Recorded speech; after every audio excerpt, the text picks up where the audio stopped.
Nice launch trajectory and countdown net. Pad is clear. 10, 9, 8. Launch auto sequence has started. 6, 5, 4, 3, 2, 1. Go for launch.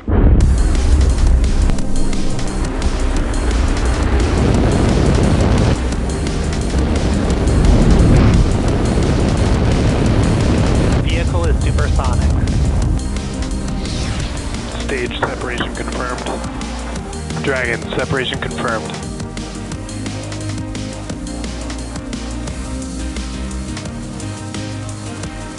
Stage 1 is transonic. Landing legs have deployed. And Falcon 9 has landed. Good morning. You're looking at a live view of Falcon Heavy on historic launch pad 39A at Kennedy Space Center, awaiting liftoff at 9:41 a.m. Eastern Time. Welcome to our live webcast of the USSF-44 mission from SpaceX headquarters in Hawthorne, California. My name is Kate Tice, and I'm the Quality Systems Engineering Manager here at SpaceX. And I'm excited to be here with you this morning, bringing you coverage of our first Falcon Heavy launch since 2019. Today's mission is a national security space launch for the United States Space Force and marks our 4th Falcon Heavy mission of all time and our 50th overall launch of 2022. When we first flew Falcon Heavy over 4 years ago, we sent Starman on a journey to space in a Tesla Roadster. After that demonstration mission in 2018, we launched 2 operational missions the following year with the Arabsat 6A and STP-2 payloads. Today's mission will be SpaceX's 3rd overall operational Falcon Heavy mission and our 2nd launching a U.S. government satellite, first being STP-2.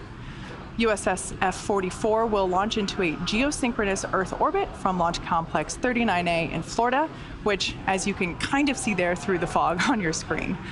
At our customer's request, we will not be showing views of the payload, so we'll be ending our webcast just after our Falcon 9 side boosters make their way back to land on LZ-1 and LZ-2, a little past the T+8 minute mark into flight.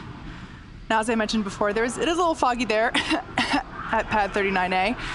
However, we promise that everything is still go for liftoff on time. The range and everything is still looking green. Everything's still looking good with our countdown as we approach the T-13 minute mark. We have a 90% chance, 90% favorability in terms of our weather conditions, so even though it is a little foggy, we're still good to go. Now, if for some reason we don't get to launch today, we do have a backup opportunity tomorrow at 9:37 a.m. Eastern Time. So we're now just under T-13 minutes and counting. Let's take a closer look at the Falcon Heavy vehicle that will deliver the USSF-44 payload to its intended orbit. Falcon Heavy is essentially 3 Falcon 9 rockets strapped together, meaning it can carry much larger payloads not only to Earth orbit, but to the Moon and Mars as well. Like the Falcon 9, Falcon Heavy is a 2-stage launch vehicle. The big difference is that the Falcon Heavy first stage is comprised of 3 cores, and Falcon 9 only has 1. Falcon Heavy has 28 engines, making it the world's most powerful internal power. Their call out indicating that the spacecraft is now on internal power. So with the 28 engines, this makes Falcon Heavy the world's most powerful operational rocket by a factor of 2. Each of these cores has 9 M1D engines, making for a total of 27 engines across all 3 boosters, as you see there in that shot. The 28th engine is a Merlin vacuum engine on the 2nd stage, and that's what will power the payload to its final targeted orbit. Altogether, the Merlin 1D engines at the base of Falcon Heavy produce 5 million pounds of thrust, equal to 18 747s at takeoff. In fact, the engines produce so much power that we don't even run them at full thrust all at once. We do that after liftoff. Now, after liftoff, at about 2.5 minutes into flight, those 2 side boosters will separate from the center core and come back to Earth for simultaneous landings at Landing Zone 1 and Landing Zone 2, which we have a beautiful view there on your screen.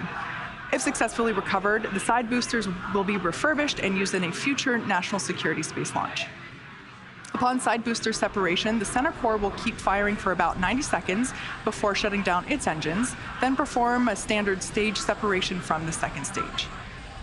We will not be attempting to land our center core today, as the mission requires more performance, meaning in order to get our payload where it needs to go for today's mission, the center core will burn the fuel that we would typically use for recovery.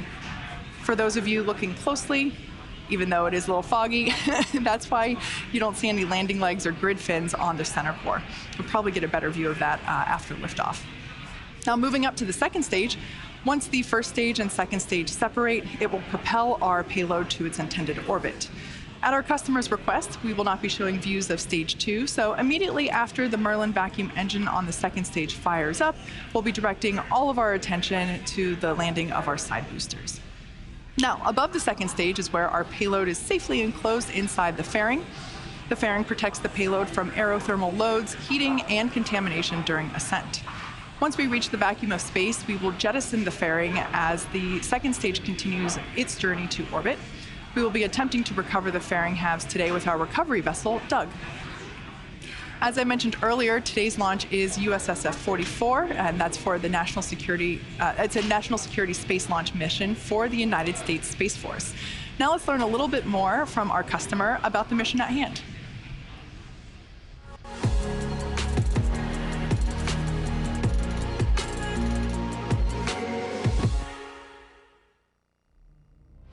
We depend on space every day to support our way of life, our supply chain, financial systems, weather tracking, and power grids, as well as air, land, and maritime infrastructure.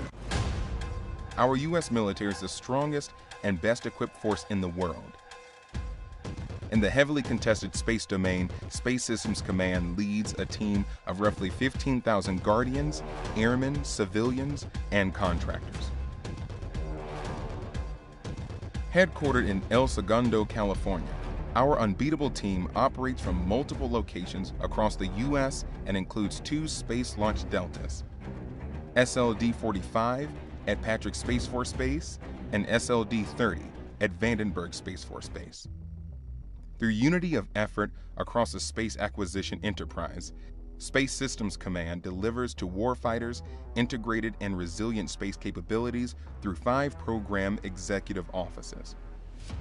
Assured access to space, procures launch services and delivers on-orbit capabilities faster and more frequently than ever before, while sustaining ranges for the United States Space Force and commercial partners. Battle Management Command, Control, and Communication delivers tactical and operational command and control capabilities to warfighters, facilitating timely and quality battle space decisions for the joint all-domain fight. Space domain awareness and combat power maximizes the full characterization of space using a wide range of multi-domain assets by rapidly detecting potential and real threats to our nation and allies, which enables decisive action in the space domain. Communications and positioning, navigation, and timing ensures the delivery of resilient capabilities across the acquisition lifecycle, from prototypes to systems on the production line to systems our warfighters have been operating for years.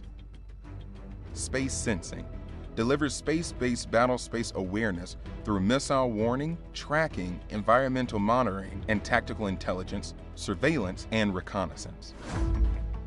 Our adversaries fully intend to disrupt, degrade, and destroy the U.S. and our allies' ability to access and operate in space. Not on our watch. Space Systems Command is focused on creating and sustaining resilient lethality in space through systems integration, unity of effort, and digital engineering ecosystems. At Space Systems Command, space starts here. We're now at almost T-minus 6 minutes and 30 seconds, and the SpaceX team continues to count down for launch of our 3rd operational Falcon Heavy flight, and all systems remain go. At this point in time, fuel load is complete on the 2nd stage, as well as one of the side boosters. And there we just heard the call out that the fuel load is now complete on the other side booster, as well as the center core. Now, following a successful static fire last Thursday, Falcon Heavy rolled out to the pad with a payload yesterday and went vertical about 6 hours later. You can see a time lapse of that there on your screen. Before we began the webcast today, the SpaceX launch director pulled the members of the launch team and got a go for prop loading and launch, which, as I just mentioned, we're currently undergoing. We're loading propellant on all three first stage boosters and the second stage. Now, you may be able to hear the live rocket sounds from our launch pad. The pops and hissings that you hear are from the propellant loading, as well as the launch mount and strong back that the propellant is flowing through. Falcon Heavy uses two propellants, a refined form of kerosene called RP1, or Rocket Propellant 1, and that's the fuel, and LOX, or liquid oxygen, for the oxidizer. An oxidizer is a type of chemical that a fuel requires in order to burn. The liquid oxygen is chilled below its boiling point so that it has a much greater amount of mass per volume. Basically, we can load more of it into the rocket. Our fuel is RP1, essentially a purified kerosene. It is safe, easily available, and has a lot of history. As a fun fact, the Saturn V first stage, flown from this very pad for moon missions, also used liquid oxygen and kerosene. Falcon Heavy tanks are pressing for strong back retract. And then we just heard the call out. We are preparing for that strong back retraction. Now, in addition to the two propellants I mentioned, we also use the chemical TTEB, or triethyl aluminum and triethyl borane, as an ignition source. The combustion of RP1 and LOX is what makes the rocket go up, and it's the TTEB that basically sets the match for that propellant mix. Strong back lower has begun. And we can see there on your screen shortly that we will begin to see that strong back begin to retract away from the fairing.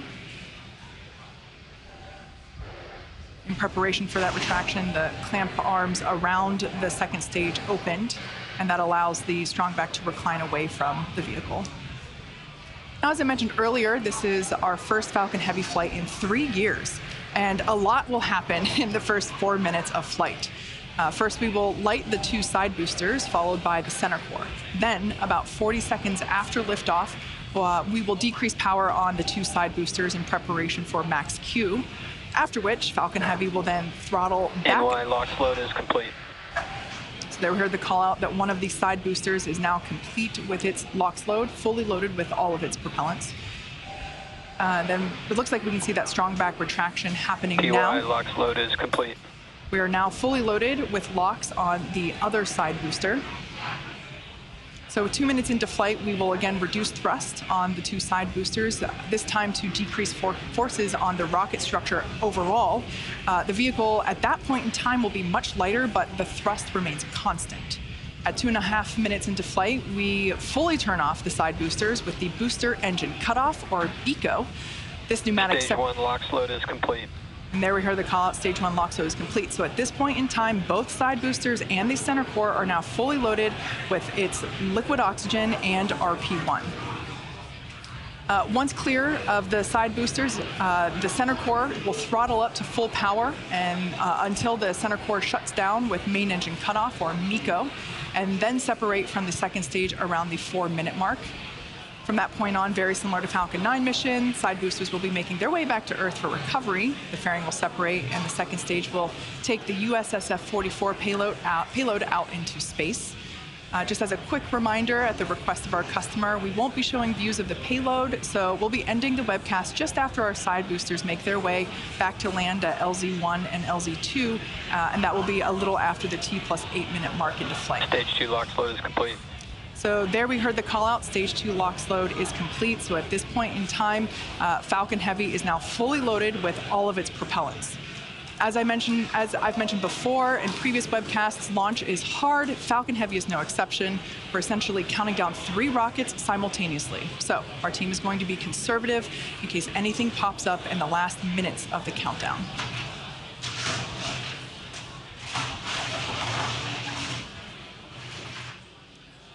In addition to the fog around the launch pad, we can see some of the white clouds there around the vehicle. Totally normal. That's just the liquid oxygen, basically ground gas closeouts. Vaporizing as it comes into contact with the ambient air. Now that those closeouts are complete, as we just heard that call out, we should see more of that.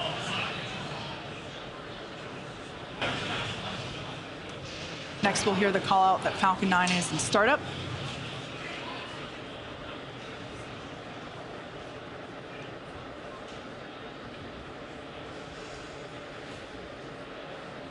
Falcon Heavy is in startup. All right, at this point in time, Falcon Heavy's onboard flight computers have taken over the launch countdown. Great view of the base of Falcon Heavy there.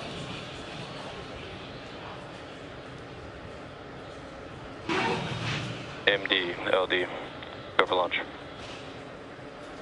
LD, this is the MD. The MD is go for launch. And there we heard the final go for launch. T-minus 30 seconds and counting. Let's listen in to the final count as Falcon Heavy gets ready to go to space once again.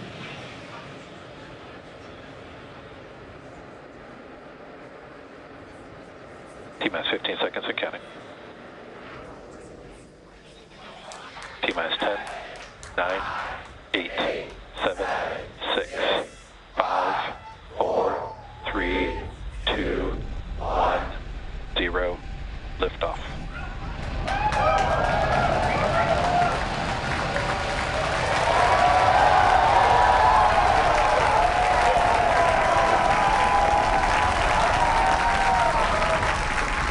Vehicle is pitching downrange. MOD chamber pressure is nominal.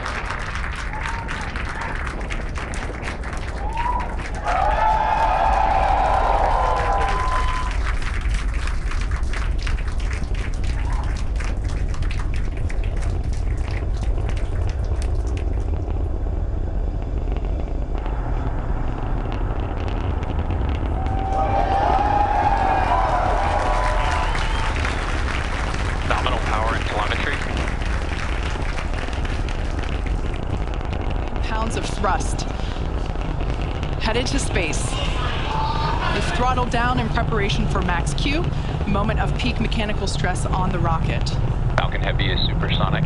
There we just heard the call out that the vehicle is now traveling faster than the speed of sound. What a beautiful sight.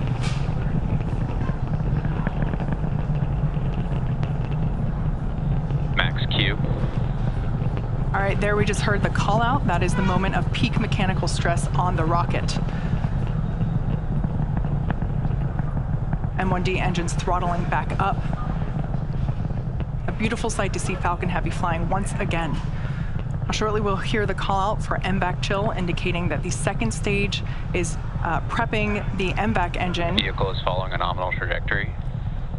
We will flow a little bit of the super chilled liquid oxygen through the turbo pumps on that MVAC in preparation for the full flow of the super chilled propellant. Shots there of each side booster on the right-hand side of your screen. Next event will be booster engine cutoff, or BECO. That'll be followed by stage separation of side boosters, side booster boost back burn, center core main engine cutoff. We are about 10 seconds away from the booster separation.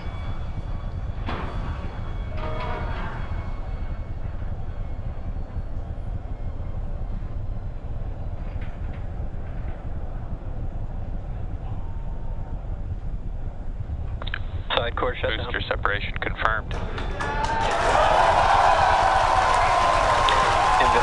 chill for start. And there you can see and heard it by the incredible excitement within the crowd behind me. Successful separation of the side boosters. Booster for startup. There we can see 3 engines on each side booster have relit for their boost back burn. At this point in time, both side boosters are All returning. vehicles are following nominal trajectories. Good news there, both side boosters and the center core, everything looking good. Side boosters are returning to the coast of Florida, now under the power of 3 engines. That's a view there of the center core.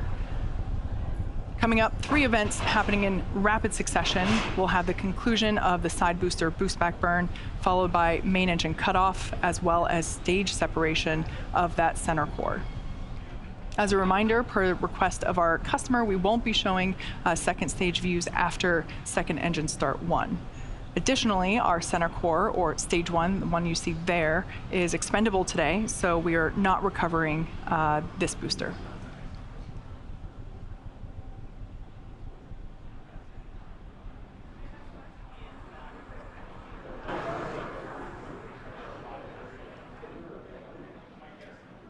Boost back burn shutdown. Nico. Stage separation confirmed.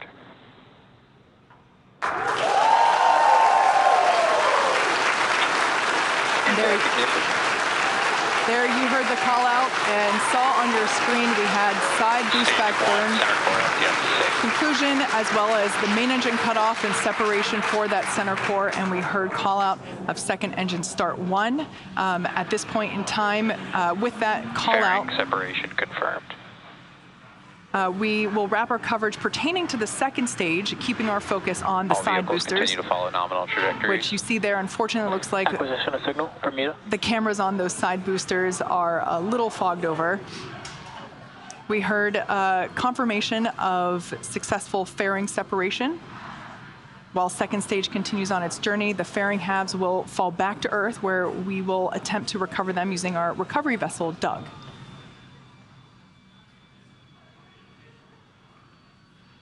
As a reminder, today we'll be attempting to recover the 2 Falcon Heavy side boosters on land. You can sort of make out some cloud coverage there in the background camera. We'll bring that back to you whenever we're able. Now, in just a few minutes, the side boosters will execute an entry burn followed by a landing burn. Both burns are meant to slow the side boosters down rapidly before landing. At the time of separation, the side boosters were traveling slow enough to turn around and make their way back to land at our side-by-side landing pads. If we have successful landings today, it will mark the 150th and 151st successful landing of an orbital class rocket. As I mentioned earlier, center core is going to be expended, and we are not attempting to recover it. This allows us to utilize... All vehicles continue to follow nominal trajectories. Allows us to utilize all the propellant on board and deliver peak performance for the payload delivery. On the left-hand side of your screen is a live view of Hawthorne Mission Control here at SpaceX headquarters. We're about 30 seconds away from the entry burn for the 2 side boosters. There on the top and bottom of the right-hand side of your screen.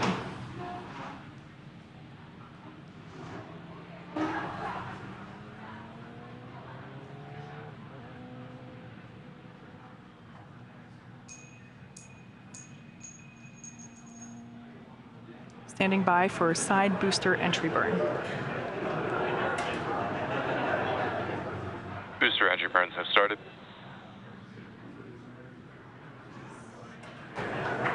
There we heard the call out that the booster entry burn has begun. Booster entry burn shutdown.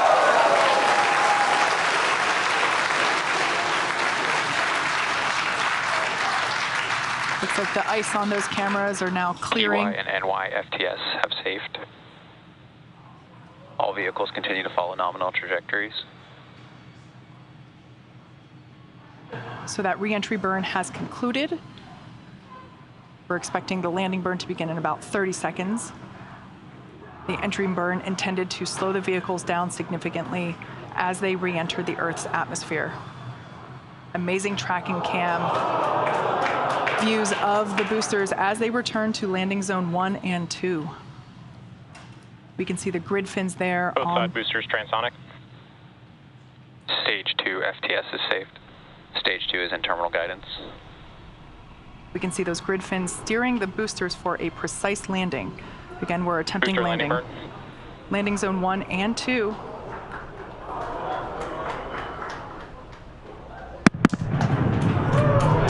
There we just heard sonic booms.